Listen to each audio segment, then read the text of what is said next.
Está no ar o TV Câmara Entrevista. Recentes acontecimentos como o chamado Massacre de Suzano e o Desafio Momo acenderam um alerta sobre os possíveis impactos da banalização da violência, principalmente entre o público infantil e jovem. Mas de que forma assuntos delicados como esses devem ser abordados? Quais são as orientações gerais aos pais, responsáveis e à sociedade de uma forma geral? Para tratar deste assunto, eu recebo hoje aqui no estúdio o jornalista e doutor em Sociologia, Marcos Rolim. Também conosco a psicóloga e representante do Núcleo de Pesquisa em Psicanálise, Educação e Cultura da URGS, Karina Sassi. Sejam muito bem-vindos à TV Câmara, é um prazer recebê-los. Rolim, eu começo te perguntando o seguinte: logo após essa invasão à Escola Estadual Professor Raul Brasil, em Suzano, existiu uma certa tendência da sociedade, da mídia, de tentar achar razões, né? Seja nas práticas desses jovens, o que eles curtiam nas redes sociais, quais eram os círculos de amizade. Como tu avalias isso? Existe um motivo plausível, uma razão específica que justifique atos como esse, ou é de uma certa forma inadequado ficar tentando achar razões? Olha, claro, eu acho que faz parte assim da própria constituição do ser humano, né? Procurar entender a ação do outro, procurar descobrir causas, razões que motivam o comportamento das pessoas, e é evidente que há muitas razões. A dificuldade é se identificar claramente qual seria a razão, né? É mais provável que em casos como esse nós temos um conjunto de fatores, né, de circunstâncias que se somam, né, que interagem entre si, né, e que favorecem a emergência de comportamentos dessa natureza. É muito cedo ainda para se chegar a conclusões sobre o que aconteceu lá, porque cada realidade desses massacres ela é acompanhada por situações muito específicas, que precisam ser conhecidas mais a fundo, né? A gente pode especular, pode ter alguma ideia do que já foi noticiado, enfim, mas ainda é muito cedo.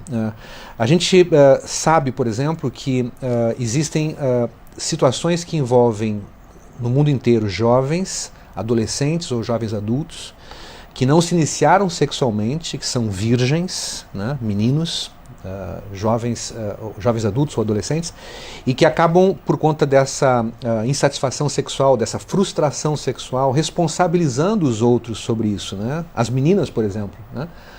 Que são então odiadas por eles, como se elas fossem as vadias que só namoram os outros, mas não namoram eles, né? Eles são desprezados, se sentem rejeitados, né?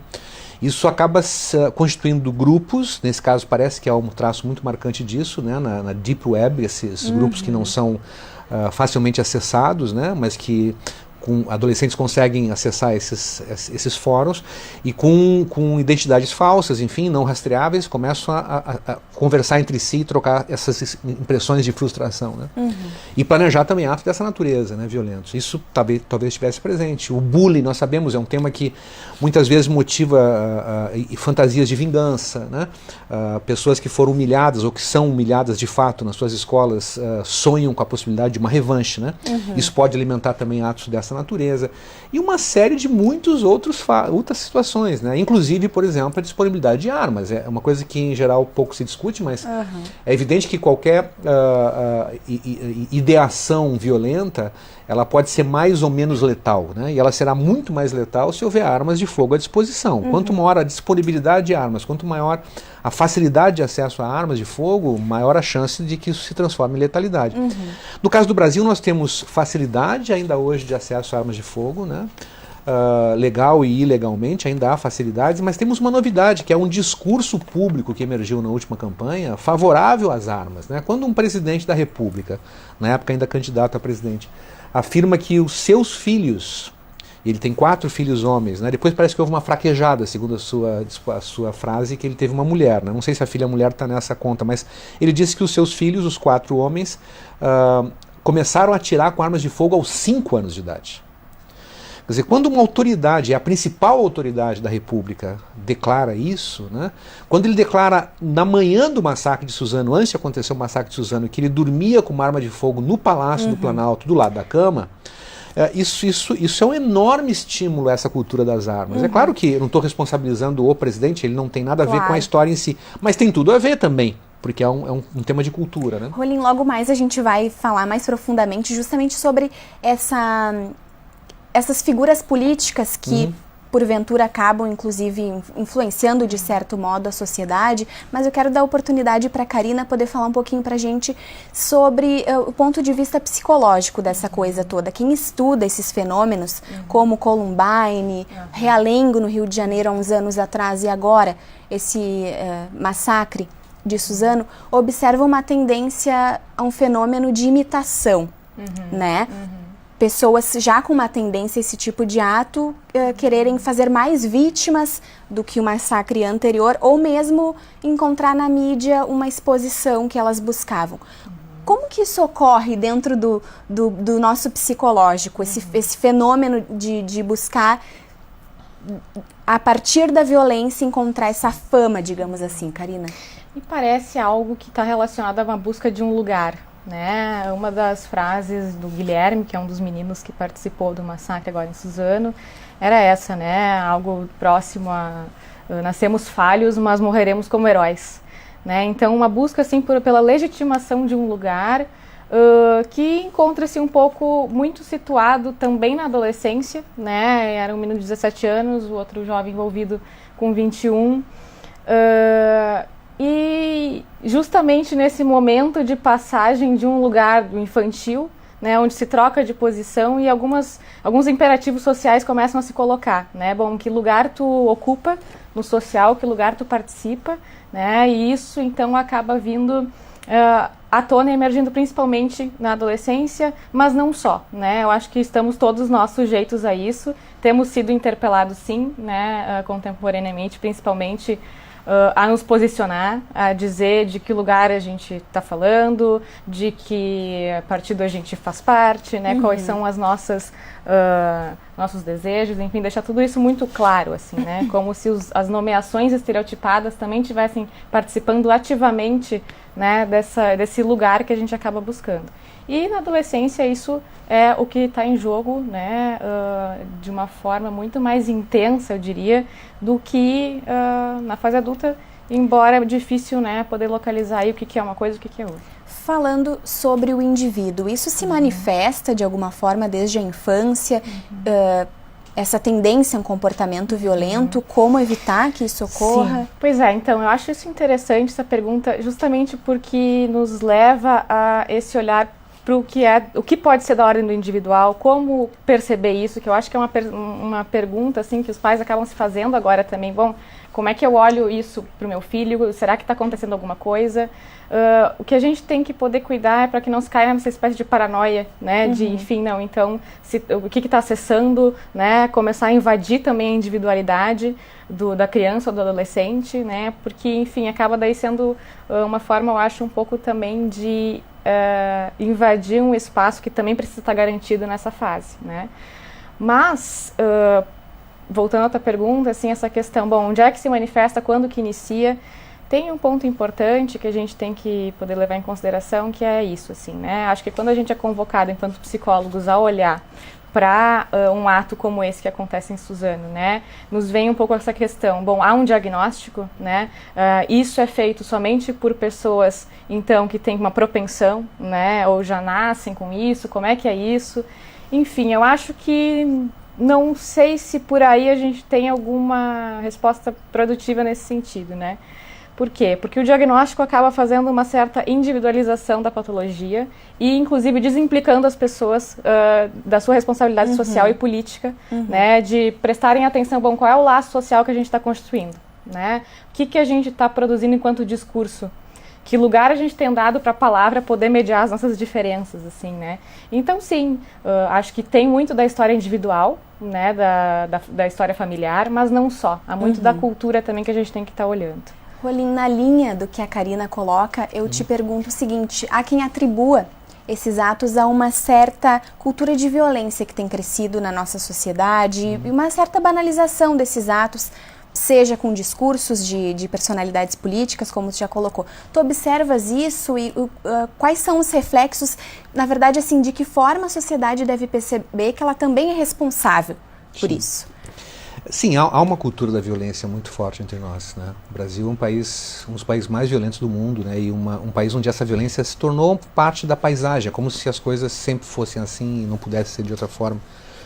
Entre os jovens, especialmente, há muito fortemente essa ideia da violência como um valor, né? Como um atributo, inclusive, viril, né? Portanto, não é por acaso que, em geral, são homens, são jovens do sexo masculino que se envolvem com esses eventos, né? Agora, o que me parece assim é que nós estamos diante de vários riscos, e são riscos bastante sérios, né? Eu acho, por exemplo, que o que aconteceu em Suzano tende a se repetir. Tu falavas antes sobre o efeito imitação, né? A expressão que a gente usa em inglês é copycat, né? A ideia de que certos eventos eles estimulam a prática de eventos parecidos por outras pessoas que já têm uma tendência, já estão, digamos assim, inclinados a praticar algum ato de violência e vem naquele momento, por exemplo, a chance da fama, da notoriedade. Isso envolve um enorme desafio para a imprensa, em primeiro lugar, né? O Brasil precisa rapidamente estabelecer um código de ética a respeito de como se trabalham esses temas na mídia. Não é possível o que aconteceu agora em Suzano, quer dizer, quase todos os veículos da mídia transformaram a tragédia num espetáculo de audiência. Inclusive com vídeos que estão até hoje disponíveis na internet, enfim, que mostram as vítimas no chão, ensanguentadas, mortas, enfim, isso é um absurdo, né? Quer dizer, transforma-se, na verdade, esses autores em pessoas famosas, conhecidas. A gente viu agora no evento recente com um atirador da Nova Zelândia, que a ministra, na verdade ele era australiano, né, mas a ministra da Nova Zelândia se recusa a pronunciar o nome dele. Eu não pronunciarei o nome desse assassino nunca. Né? Quer dizer, então a foto do sujeito não aparece, o nome do sujeito não aparece, não se dá nenhuma notoriedade a um assassino, né, ou assassinos, né, como nesse caso. Quando se oferece essa fama, isso estimula outras. Né? Segundo, imprensa então, em primeiro lugar. Segundo desafio, as escolas, nossas escolas. Sim. Né? Elas precisam ser mais seguras, as pessoas precisam, a instituição precisa saber lidar, por exemplo, com fenômenos como o bullying. Eu quero deixar isso aqui sublinhado. Porto Alegre foi uma das primeiras cidades do Brasil a ter uma lei municipal anti-bullying. O vereador Mauro Zacher aqui aprovou uma legislação já há alguns anos. Na época eu me envolvi muito nisso, ajudei na formulação dessa lei. E eu tinha feito um trabalho na época, uma pesquisa sobre o bullying aqui em Porto Alegre. Nós temos a lei e não temos nenhum programa nas escolas operando em Porto Alegre, porque nunca o gestor se interessou por isso. Então é uma lei que ficou no papel, é preciso que essa lei saia do papel, que vá para as escolas, né? Isso é um desafio imediato, né? Isso envolve medidas de proteção, medidas concretas contra o bullying, inclusive medidas de defesa. Por exemplo, no caso de um atirador na escola, o que se faz? Qual é o procedimento? Né? Tranca as crianças na escola, corre todo mundo para fora, chama a polícia. Qual é o procedimento? Essas coisas não estão claras em lugar nenhum. De que forma construir isso, então? Uma política pública. A gente precisa de uma política pública sobre isso. Até hoje eu conversava com o vereador Mauro Zacher para a tentativa de tentar uma audiência pública aqui na Câmara, chamar todo mundo. Né? A psicologia tem contribuições importantes, a saúde, a polícia. Quer dizer, todos os atores que podem ter uma contribuição devem estar afinados, né? Numa intervenção de política pública que envolva prevenção, que envolva segurança nas escolas, que envolva, porque a tendência é que isso se repita. E isso seria uma tragédia acontecer. A gente teve aqui uma ameaça na URGS, né? Recentemente, não sei se vocês têm essa informação, a Polícia Civil prendeu uma menina de 17 anos em Roca Salles, uma pistola 9mm com um plano de fazer um massacre numa escola aqui no Rio Grande do Sul. Foi por um acaso, uma colega denunciou e a professora chamou a polícia. Então, são coisas que estão aí, estão para acontecer. Karina, as escolas e também a casa, a família, deve ser um ambiente justamente para a discussão desses assuntos, como abordar a partir do momento que para nós, adultos, já fica difícil por vezes assistir o noticiário. Somos praticamente bombardeados com informações sobre atos violentos e de uma forma, até depois eu vou perguntar para o Rolim, por vezes equivocada, assim. Se já é difícil para nós adultos, então como tratar isso com as crianças que acabam também recebendo essas informações? Bom, eu acho que aí a gente entra nessa questão que também está sendo colocada agora, né, de olhar para a escola como o que deve ou não deve ser discutido ali, o que os pais devem fazer ou não, né, inclusive até os pais olhando para a escola com esse, atributo, assim, vocês fazem isso, vocês discutem isso, a gente discute outra coisa, né, e aí entra uma questão um pouco espinhosa, né, que, enfim, tem que poder falar, né, tudo que não se fala é mais passível à passagem ao ato. E nesses atos violentos, principalmente, isso está colocado em questão. Tudo que não se fala vai para algum lugar, né? Se isso detona na gente em função dessa não condição de poder falar sobre, né, o problema é o que a gente, né, se vê agora diante desse massacre, diante de muitos outros que aconteceram, e com esse medo também de que isso volte a acontecer. Nesse sentido, as escolas e as famílias devem estar integradas, a família precisa participar desse processo? Isso eu acho super importante, essa questão da integração, né, de poder estar implicados, de fato, na educação daquela criança, poder estar olhando para isso, né, em conjunto com a escola. Acho que a escola também acabou se tornando um lugar agora a vir assim com um certo olhar dos pais de censura, né? Então, não, vocês não podem discutir isso com meu filho, eu quero saber que vocês discutem, né? Mas ao mesmo tempo de uma forma um pouco vazia, assim, né? Porque, bom, que diálogos é possível fazer com as crianças, né? E, de novo, né, pensando do ponto de vista psicológico, tudo que não se fala, né, vai encontrar lugar, vai encontrar na internet, na deep web, como tem sido, né, a gente tem visto.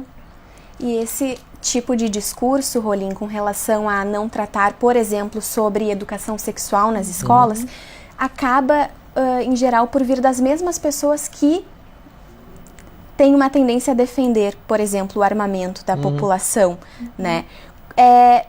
E é justamente nessas pessoas, os representantes políticos que estão ocupando os espaços de poder, acabam por ratificar aquilo que a sociedade, uma parcela dela pelo menos, queria ouvir, né?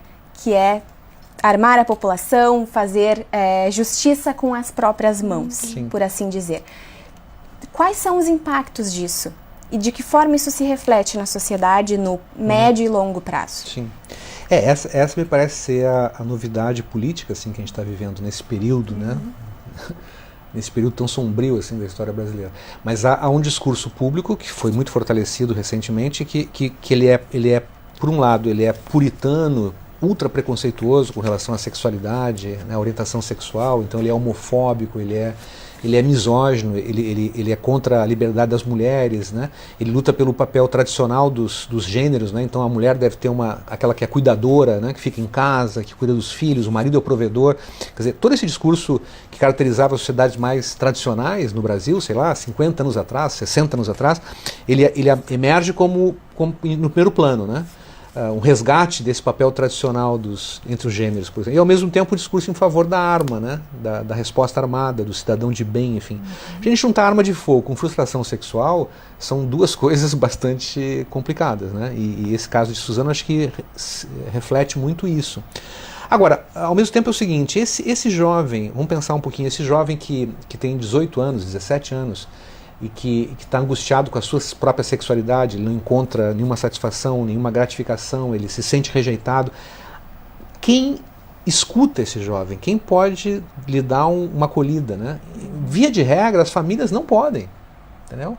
Não podem porque é difícil para um pai e para uma mãe mais conservadores, mais preconceituosos, discutir sexualidade com seu filho ou com a sua filha, né? No nível que deveria se discutir, o que poderia se discutir. É mais provável que ele tivesse, num profissional da área, enfim, esse acolhimento, mas também esse profissional não está disponível na rede pública como regra, né? Então é preciso pensar mais amplamente. Eu acho que nós temos que ter uma política pública que envolva prevenção, tanto quanto possível, desses casos, né? Certo. E a gente está longe disso, eu acho. Karina, como profissional da psicologia, de que forma tu observas justamente essa importância de que psicólogos, terapeutas, enfim, possam estar disponíveis no Sistema Único de Saúde? Bom, eu acho que vai um pouco, né, com o gancho do que o Rolim colocava antes, dessa integração que a gente precisa começar a se dar conta que tem que ter quando a gente pensa uma política pública, né? Bom, acho que tem muitos profissionais engajados em pensar sobre essas questões e para que isso não caia em algo totalmente reducionista, assim, né? Então, se isso aconteceu, vamos fazer aquilo. Como a gente acabou vendo, né? Muito que veio da mídia, assim, foi um discurso, temos que ter mais policiamento nas escolas, temos que ter, então, uma intervenção, né, militar nas escolas, temos que ter escolas militares não vão impedir com que isso aconteça, né? Bom, se a gente se unir, assim, né, enquanto profissionais que pensam sobre o tema, agregando isso para pensar, bom, que política pública é efetiva, de fato, para dar conta dessas questões e também de forma preventiva, nesse caso, como tu coloca, né? Aí sim a gente consegue chegar num patamar um pouco mais complexo de que é um problema que envolve muitas instâncias, né? E que a gente precisa estar atento para essas coisas. Então, o psicólogo também tem que poder oferecer esse espaço, essa escuta. Uma das ações que o NUPEC, né, que é o grupo então que eu faço parte de pesquisa, tem no eixo 3, que se chama Psicanálise, Educação, Adolescência e Socioeducação, é fazer uma escuta com os jovens na fase, né? Escutar então esses adolescentes que cometem ato infracional. Acho que é uma via possível, é uma via importante ter uma garantia de que há escuta nesses lugares, né? Para que isso também seja, assim, tenha lugar. Sim. Né? Ou seja, né, Rolim, a universidade, que também é um espaço político, onde a política também acontece, não só nas câmaras, enfim, fazendo um papel muito importante e até que seria do poder público, mas da sociedade de uma forma geral. Claro. Né? Exato. Eu acho que é a produção de conhecimento de um lado e ao mesmo tempo essa tarefa de extensão de levar o serviço até a população, né? Acho que é muito importante para as universidades. Enfim. E acho que a universidade tem feito, né, isso assim, buscado pelo menos, né, a URGS, assim, Instituto de Psicologia, a gente tem pensado de que forma fazer essas atividades de extensão, né, de poder levar para fora. E, enquanto psicólogos também é importante a gente não ficar recluso aos nossos consultórios particulares, esperando quem chega, né, tem questão política muito maior aí. E isso é um problema quando a gente começa a participar de um contexto, né, não sei se concorda comigo, mas começa a caracterizar política como assunto de direita ou de esquerda, que binariza tudo, que polariza, né? E que empobrece a discussão. Empobrece a discussão e torna, então, política como, assim, é dos outros, ou é de um partido político fazer, ou é alguém que vem como líder salvador da pátria, então que eu vou acreditar aquilo tudo para que nos tire de uma espécie de sofrimento, ou nos organize enquanto sociedade. E essa implicação de cada um vai perdendo importância e reduz a política a algo endurecido. Né? Esses discursos econômicos, eu acho que tem um pouco desse viés, discursos endurecidos. Eu desenvolvi uma pesquisa no mestrado que trata sobre a questão do paradoxo político às subjetividades contemporâneas, né? De pensar justamente isso, assim, o que tem no laço social. Eu pego um recorte a partir de 2013 até então, que tem acontecido no campo da linguagem, principalmente. Né? A linguagem tem se atrofiado, se tornado quase que curtos-circuitos, assim, né? Que vão guiados assim pelo o que é, a nomeação, a estereotipia, né? O coxinha, o petralha, né? O esquerdista, o comunista, o fascista, o machista, enfim, tem muitos nomes para as coisas. E a partir do momento que a gente começa a ter muitos nomes, a palavra vai perdendo a sua possibilidade de mediação dos diálogos, né? E ocupando justamente, tomando essa cena de nomeações vazias. Isso empobrece muito, né? Então, acho que nesse ponto, acho que a gente precisa ter articulações de muitos profissionais que estão pensando isso hoje para pensar uma política pública e não de uma forma... essas respostas rápidas, como eu mencionei antes, né? Então, se aconteceu um incidente, então é porque faltava a polícia ou é porque os jovens hoje estão... Não, acho que tem muitos elementos para serem levados em consideração. Agora, o curioso, só para tentar completar, é que o evento dos massacres em escolas, né, essas tragédias, elas desarmam o senso comum, o discurso do senso comum. Porque, por exemplo, a ideia de policiamento das escolas, qual o sentido disso? Tu pode botar um policial na frente de cada escola, se houvesse policiais suficientes para isso. Eles vão revistar todos os alunos, entendeu? Vamos ter que ter detector de metal em todas as escolas. É evidente que isso não funciona. A punição exemplar para os autores, eles se matam. Entendeu? Então não há quem punir, né? Nós temos cadáveres depois dessa tragédia, não temos criminosos para encaminhar à prisão. Isso desarma tanto o senso comum, que é essa cabeça formatada com respostas prontas, que um dos senadores, né, da República, não vou nem dizer o nome dele, só as iniciais, é Major Olímpio, né, do PSL. Ele fez um discurso logo depois do massacre dizendo que a solução para isso é armar os professores. Armar os professores. Quer dizer, a estupidez chega a esse ponto, né? No caso do PSL, inclusive, é uma contradição, porque eles acham que os professores são comunistas, então eles vão armar comunistas, né? Pode ser um problema mais grave, inclusive, para eles, né? Se for esse o caso. Mas eu estou ironizando, claro, com esse exemplo, para mostrar o seguinte: nós não vamos resolver o problema com repressão, nós vamos resolver com inteligência.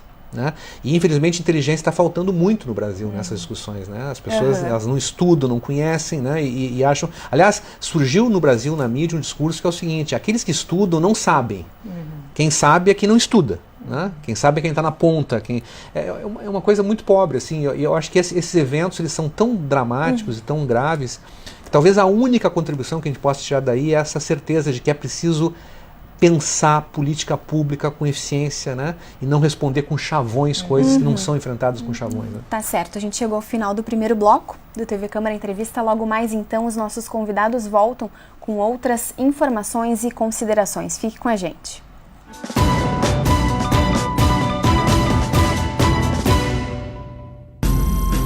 Um pedaço da história do Exército Brasileiro está no Museu Militar do Comando Militar do Sul. São quase 3.000 metros quadrados reservados para exposições temáticas. O acervo tem um total de 4.000 itens. Entre as peças estão armamentos, carros de combate, canhões e medalhas. Alguns objetos remontam ao período colonial. O chamado Museu do Exército foi inaugurado em 1949 no prédio onde ficava o Arsenal de Guerra da província. A construção data de 1867 e é considerada de interesse de preservação pela Prefeitura de Porto Alegre. O Museu do Comando Militar fica na Rua dos Andradas, número 630. A entrada é gratuita. Escolas podem agendar visitas pelo telefone 3226-5883.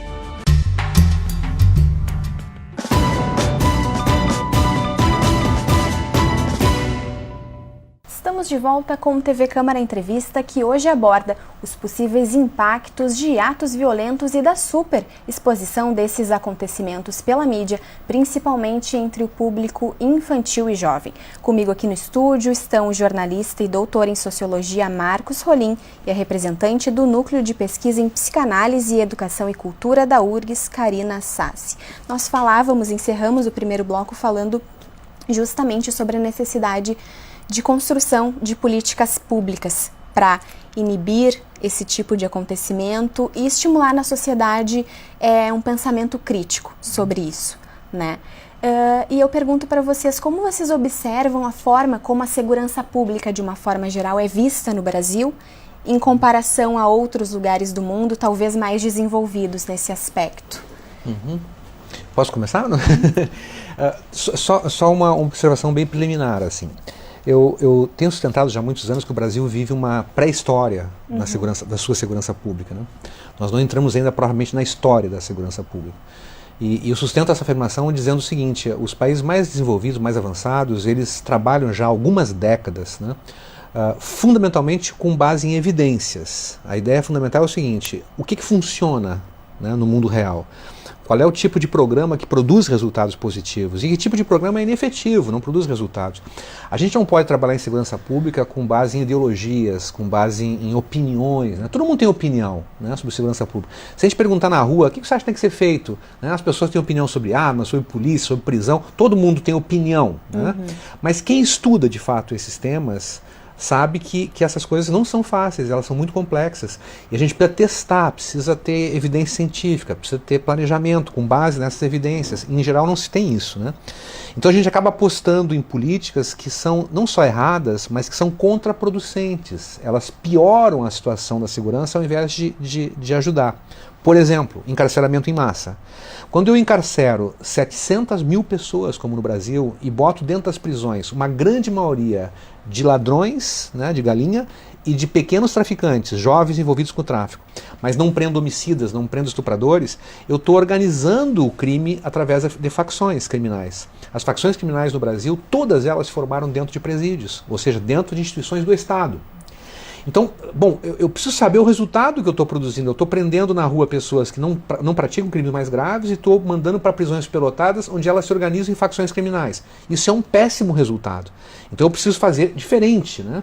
Eu tenho que ter uma outra medida, um outro foco, inclusive para prisões. Quem eu devo prender, né? Quem eu devo preferencialmente tirar de circulação porque são uma ameaça à vida das pessoas. Como a gente não faz isso, a gente liga o automático, assim, tem uma praxe, né? Eu acabo produzindo disfuncionalidades, eu tenho resultados que são contraproducentes. Né? Então o primeiro grande tema é o seguinte: vamos pensar um pouco assim como é na área da saúde, por exemplo. Se tu me perguntasse assim, Marcos, o que tu acha que a gente deve fazer com um paciente que tem câncer? Né? Eu vou dizer, eu não sei.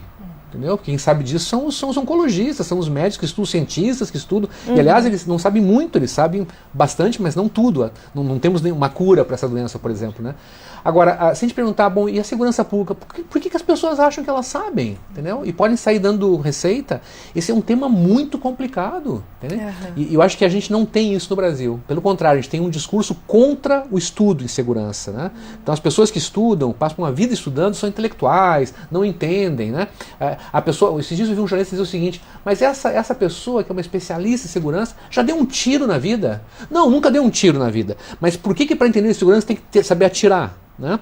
Por esse raciocínio é assim, ó, quem entende mais do tabagismo? O fumante ou o cientista que estuda os efeitos maléficos do cigarro?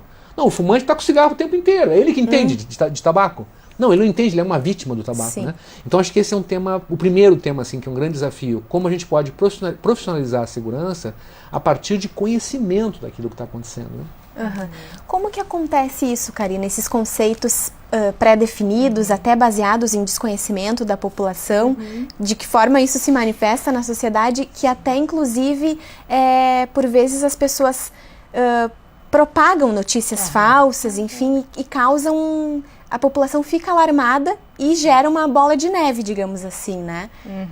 Exato. Eu acho que as fake news, né, estão muito em alta, assim, em evidência hoje em dia. A gente tem discutido bastante isso. Bom, primeiro que essa questão que o Marcos coloca, né, de não saber, assim, né, de se admitir não sabendo. Por algum motivo isso está muito presente, assim, na minha pesquisa, acho que eu toco bastante nesses pontos também, como se não saber fosse uma posição, assim, omissa, ou enfim, e não se tratar de uma posição de fato. Eu não sei, né, admitir algo, assim, o reconhecimento de que há campos, inclusive reconhecimento de que há estudos que podem oferecer, né, um olhar sobre algumas coisas, sobre essas questões, principalmente, né, da violência, que a gente está falando, política pública e tudo mais, e que isso passou a cair muito, né, nessa linha de não temos que ouvir, a gente tem que formar opinião, porque o que importa é validar a minha palavra diante do outro. E, enfim, inclusive essa questão das diferenças também começa a se colocar em xeque, né? A gente acaba se afirmando pelo que o outro não é, assim, como se fosse um negativismo, né? Não tivesse mais uma forma de construção, né? De essa potência crítica, assim, isso também tem caído um pouco por terra, né? E eu acho que uma estratégia possível é tentar desestabilizar justamente essas certezas, né? Eu fico pensando... um livro até escrito, né, pela minha orientadora de mestrado, a Rosi Gurs, que foi 3 ensaios para pensar a juventude e violência, onde ela coloca em questão atos cometidos por jovens, né, de classe média, elite, né, e não assim sempre como esses jovens situados, os pobres, pretos de periferia, né, então é de centrar do lugar comum, né, que é como tu trazia antes, assim, né, acho que esses atentados, essas tragédias que acontecem nos tiram do lugar comum. Não dá para ter uma resposta pronta, não dá para ter, isso não atende, né? Então essas simplificações, elas acabam sendo colocadas em xeque.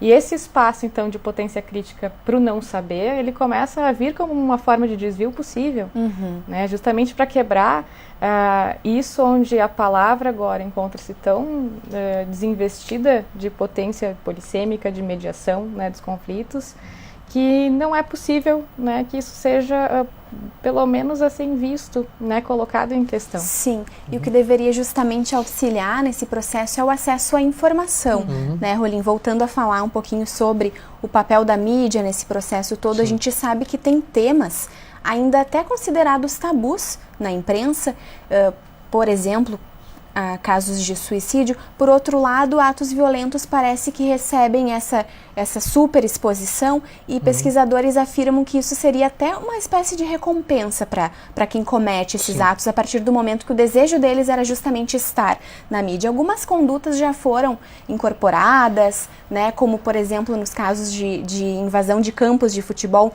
não mostrar na televisão a face daquela pessoa, ou outras questões também. Mas ainda a gente tem muito que evoluir. Qual que é a tua avaliação? Sim, eu acho que no caso brasileiro, na verdade o Brasil é um dos poucos países do mundo onde não há uma regulação da atividade de imprensa, né? É incrível isso. em todas as democracias modernas, há leis que fixam, né, vários parâmetros para a atividade de imprensa. Não estou falando aqui em censura, em controle, não. É em responsabilidade. Claro. Quais são as responsabilidades envolvidas, né? Hoje, por exemplo, se uma matéria jornalística ela ofender a honra de alguém, o que a pessoa vitimada por essa matéria pode fazer? Ela tem que entrar na justiça com o processo, que pode tramitar durante anos. Tu não tem nenhum recurso previsto de responsabilização administrativa, por exemplo, né, que defenda as pessoas de maldades que a mídia pode causar. No caso da regulação ética, eu acho que com mais força ainda, uma ausência absoluta de critérios éticos na mídia, né? E a gente basta ligar a televisão para perceber isso, né? Se você ligar a televisão no canal aberto no meio da tarde, tem programas que crianças estão assistindo, não poderiam estar assistindo, não são próprios para essa idade, etc. Então uma falta de regulação da atividade de comunicação social no Brasil. Ela foi totalmente desregulamentada, né? E no caso específico aqui, eu acho que o desafio é o seguinte: primeiro, é caracterizar esses atos como atos profundamente covardes. Uma pessoa, pode ser um jovem, pode ser um adulto, enfim, que pegue uma arma e vá para dentro de uma escola matar pessoas desarmadas, é um covarde. Esse é um ato de covardia. Não há nenhum traço de coragem nisso. É um ato de covardia absoluta dessa pessoa, né? E segundo, eu acho que a gente tem que contar muito, e a mídia deveria se preocupar muito com isso, contar a tragédia a partir da ótica das vítimas, né? Então o tema é o seguinte: quais foram as vítimas? O que fizeram, o que essas pessoas faziam, a dor dos seus familiares, né? O que é uma mãe, um pai que perde uma criança e está na escola? Isso é uma coisa assim, indescritível. Isso não apareceu com a força que deveria ter aparecido, né? Aparece assim de lado, né? O centro é o autor, o centro é o assassino, né? Eu acho que esse é um enfoque errado. Isso é um enfoque errado. A gente tem pesquisas no mundo sobre isso. Eu falei aqui no efeito copycat. A gente sabe por que a mídia no mundo inteiro não divulga suicídios com esse alarde. Porque se estabeleceu lá atrás que quando há um suicídio de alguém famoso, enfim, se fala a forma como a pessoa se matou, isso estimula outros casos de suicídio. Então, isso se estabeleceu mundialmente. No Brasil se respeita também isso. Mas nesses outros casos nós não temos um protocolo, né? Eu acho que é preciso construir rapidamente esse protocolo. Continuando a falar sobre mídia, Karina, te pergunto sobre o uso inadequado da internet. A gente sabe que, se não todas, grande parte das crianças e jovens né, têm acesso à internet e, enfim, utilizam muito essa plataforma. Qual deve ser o controle por parte dos pais sobre essa utilização em uma época aí de desafio Momo e outras questões, desafio da baleia azul, assuntos que têm surgido, assim, qual que deve ser a conduta dos adultos nesse processo? Bom, então, né, eu acho que também depende muito da idade, né, com que a criança muitas vezes começa a ter acesso a isso, né, e hoje em dia cada vez mais cedo, né. A supervisão dos pais é importante, né? Não pode ser um dispositivo que substitua o cuidado, assim, né? Tem que ter supervisão, tem que estar vendo o que está acontecendo, o que aquela criança tem acesso, onde é que ela entra. Claro, né? À medida em que também vai passando o tempo, né? A gente não tem então mais a criança, mas adolescente, o jovem, que também precisa da sua privacidade garantida. Claro que a conduta também tem que poder ser um pouco outra, assim, né? Ir lá verificar o que está vendo, o que está fazendo, talvez não seja a forma, mas perceber como é que aquele jovem está se comportando em casa, como é que ele está, né? Como é que está a família, né? Como é que está na escola. Todas essas informações vão sendo importantes, né? Que também garante, né, a esse jovem, assim, né, ao acesso, a poder navegar na internet, assim, né, ter o seu espaço garantido, mas com, né, a supervisão, assim, né, com um olhar atento para como é que ele está, né, de um modo geral. Sim. Assim, né? Com relação ao desafio Momo especificamente, se fez um alarde aí, com razão, enfim, sobre as necessidades de cuidado, o YouTube, Rolim, chegou a negar esse tipo de conteúdo na plataforma. No meio online, esse tipo de controle fica prejudicado? Qual que deveria, então, partir do poder público, um controle maior, principalmente com relação à fiscalização na Deep Web? Né? Nós falamos brevemente sobre anteriormente, mas é um espaço em que grupos, discursos de ódio, enfim, encontram espaço e força também. Como é que deveria ser feito esse controle? Eu acho que aí há muitas questões que são de difícil regulação, porque nós temos, no caso da internet, por exemplo, sites e provedores que se situam fora do espaço da nação, né? Estão em outros países, em outros lugares. Muitas vezes, inclusive, esses provedores procuram se hospedar nos Estados Unidos, por exemplo, porque com base na ideia de liberdade de expressão norte-americana, que é muito forte, eles têm amparo, digamos, para se hospedar lá e produzir mensagens de ódio, racistas, enfim, sem que haja persecução criminal. No caso do Brasil, nós temos já, eu acho que a Polícia Federal especialmente, né, e as polícias civis podem atuar fortemente nisso, né, responsabilizando pessoas que produzem ameaças, mensagens de ódio, que isso é crime, né? Então as pessoas acham que liberdade de expressão é dizer o que quer. Não, a gente tem um jeito de dizer o que quer, mas responde por aquilo que diz, né? Se ao dizer alguma coisa eu produzo um crime, né? Se eu chegar num cinema lotado e para me divertir começar a gritar fogo, fogo, fogo, as pessoas saírem correndo, se matarem, se pisotearem, eu vou responder por homicídio culposo, né? Então há um tema que as pessoas não entendem. Liberdade de expressão não é o direito de dizer o que vem na cabeça. Não. Liberdade de expressão é o direito que nós temos de defender as nossas ideias e sermos responsabilizados pelos abusos eventualmente praticados. Então nós temos no Brasil alguns casos já de condenação, inclusive, né, quando se identifica o IP da máquina, enfim, onde foi feito. Mas nem sempre isso é possível. O caso da Deep Web, por exemplo, é muito mais difícil, né, fazer esse rastreamento. Até parece que tem jeito, mas não é assim tão simples. E as próprias autoridades no Brasil, das polícias, por exemplo, tem poucos especialistas nessa matéria, né? A Polícia Federal avançou bastante, né? Mas os polícias civis ainda se ressentem de mais expertise, digamos, para lidar com esses temas, né? Que são temas novos para todos nós, né? Acho que é uma outra questão que envolve as responsabilidades das grandes empresas, né? Como o YouTube, como o Google, como o Facebook, são grandes empresas, né? Que acabam, por algumas regras de funcionamento, estimulando certos fenômenos que são muito ruins. Por exemplo, o chamado efeito bolha, né? O que é o efeito bolha? As pessoas muitas vezes não sabem disso, mas quando a gente está acessando qualquer site, né, pela procura que eu faço, pelas palavras, pelo meu interesse, os algoritmos desses sistemas selecionam procuras semelhantes. Então, a longo prazo, ou até a curto prazo, o que acontece é que as pessoas que procuram aquele assunto, elas começam a receber mensagens relativas àquele assunto. Isso vai agregando zonas de interesse. De repente, o sujeito é racista, por exemplo, e ele está no Facebook e todos os contatos dele, da bolha dele, são racistas também. Né?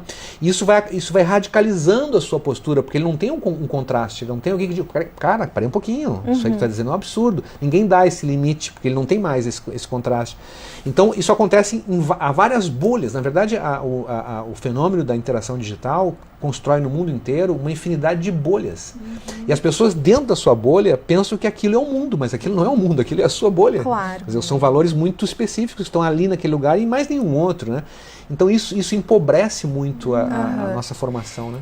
Karina, de onde vem essa ideia de que eu posso, então, usar a internet para fazer discursos de ódio, de intolerância? A internet desmascarou isso? É algo que sempre existiu na sociedade? Pois eu fico pensando isso, assim, né, pra gente, como a gente não cair num discurso, assim, nostálgico, né, então antes da internet tava tudo bem, né, não havia isso, né, tava todo mundo pleno. Em paz. Em paz, né, eu acho que não, assim, eu acho que a internet é uma manifestação de muitas questões relacionadas a isso no nosso contemporâneo, né, é uma forma de expressão disso, eu acho que o que garante também, muitas vezes, esse anonimato que garante, né, é o que faz também, o que chama a atenção, né, o que, bom, eu posso dizer o que quiser, porque afinal de contas não sou eu que estou dizendo, né, alguém que é uma pessoa que eu posso criar. Meu avatar, que vai estar falando, enfim, né. E aí a gente entra num ponto interessante, que isso, acho, da questão da liberdade de expressão, né, de poder dizer o que se quer, e uma questão do íntimo de todos nós. Porque senão fica restrito, né, ao assassino, né, ao criminoso, enfim, a outros nomes que vêm à nossa cabeça. Não, tem uma coisa que é humana, né, que essa empuxa às vezes ao ódio, né, a agressividade é humana. A gente tem que poder olhar para isso também não como um fato isolado, né, eu acho que se expressa em nós de N formas. Tanto de um espectro que vai a uma passagem ao ato, a um que pode ser contido, né, que a gente pode falar, a gente pode odiar alguém, por exemplo, enfim, não precisa necessariamente dizer que tu vai lá odiar e matar aquela pessoa, né? Mas, enfim, de novo, acho que retoma essa questão. E aí eu queria pegar um ponto do que foi dito pelo atual presidente, né, em nota, que ele presta então condolências à família das vítimas e diz meus sentimentos a um ato tão desumano, né? Eu fiquei com essa palavra desumano na cabeça, assim, desumano por quê? Assim, justamente pela falha do humano, assim, por ser humano, né?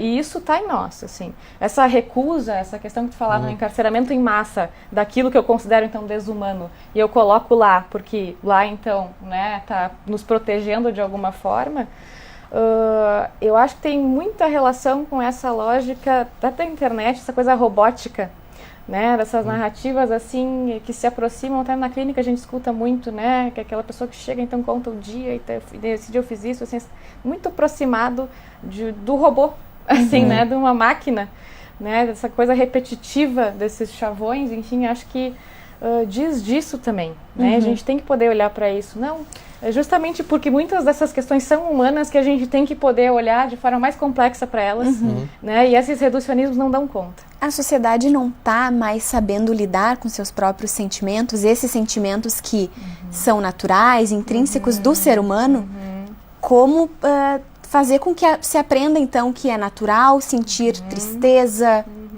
ódio, enfim, e como não acabar prejudicando o outro com esse meu sentimento. De que forma trabalhar isso?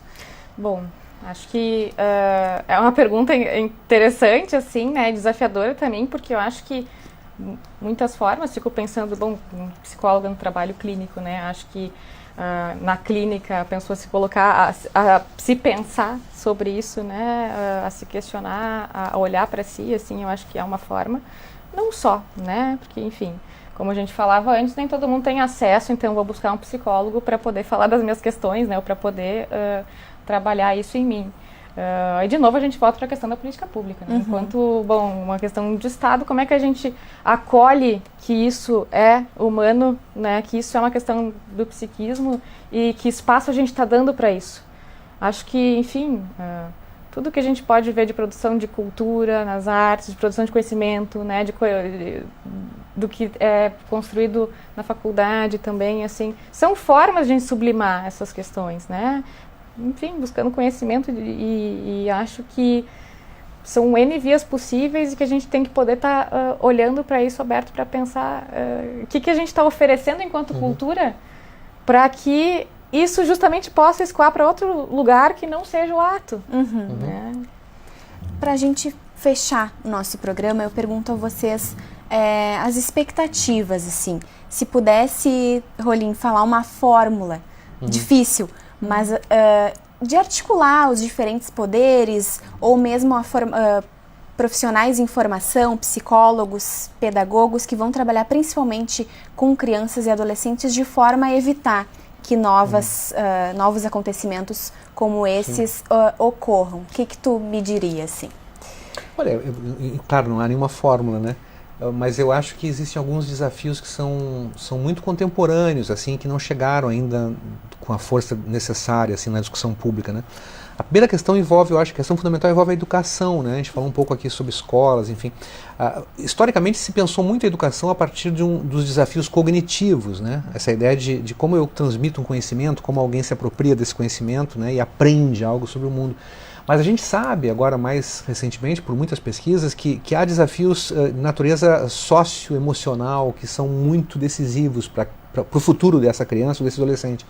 Por exemplo, só para dar um exemplo, todos nós temos uma característica maior ou menor de impulsividade. A impulsividade é uma característica psicológica, né? Até com uma certa composição genética também, né? Mas enfim, pessoas impulsivas estão mais próximas do crime e da violência.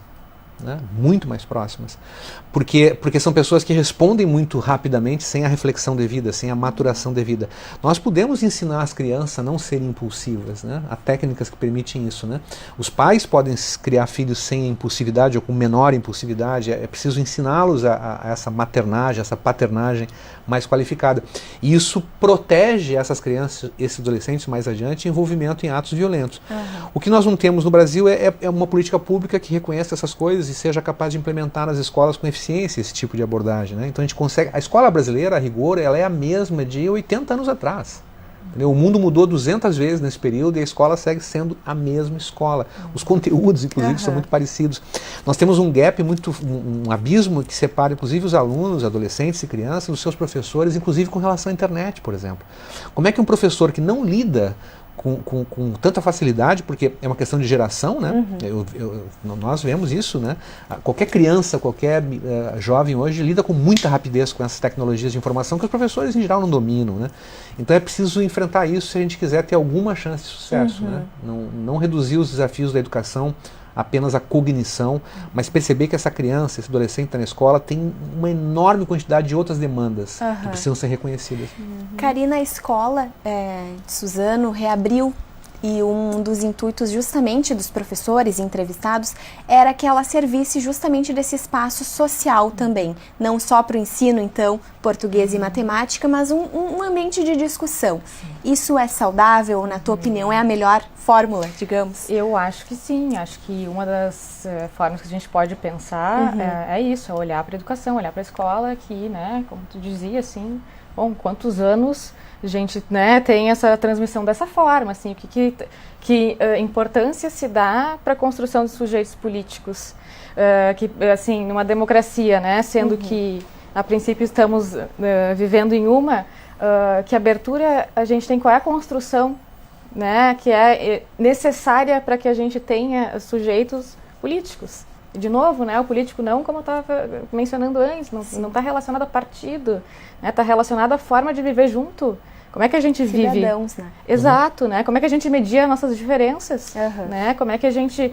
respeita o outro. Respeita o outro, assim, são questões fundamentais, assim, então, ensinar matemática, não ensinar isso, o que a gente está reproduzindo, né? O que a gente está validando enquanto também profissionais, pais, enfim, sociedade, ao dizer que a maior parte do tempo, né, que uma criança passa na escola, ela vai não vai estar aprendendo esse tipo de coisa, né, que eu acho que é fundamental. Tá certo. Nós chegamos ao final, então, do TV Câmara Entrevista. Agradeço a presença e a disponibilidade de vocês.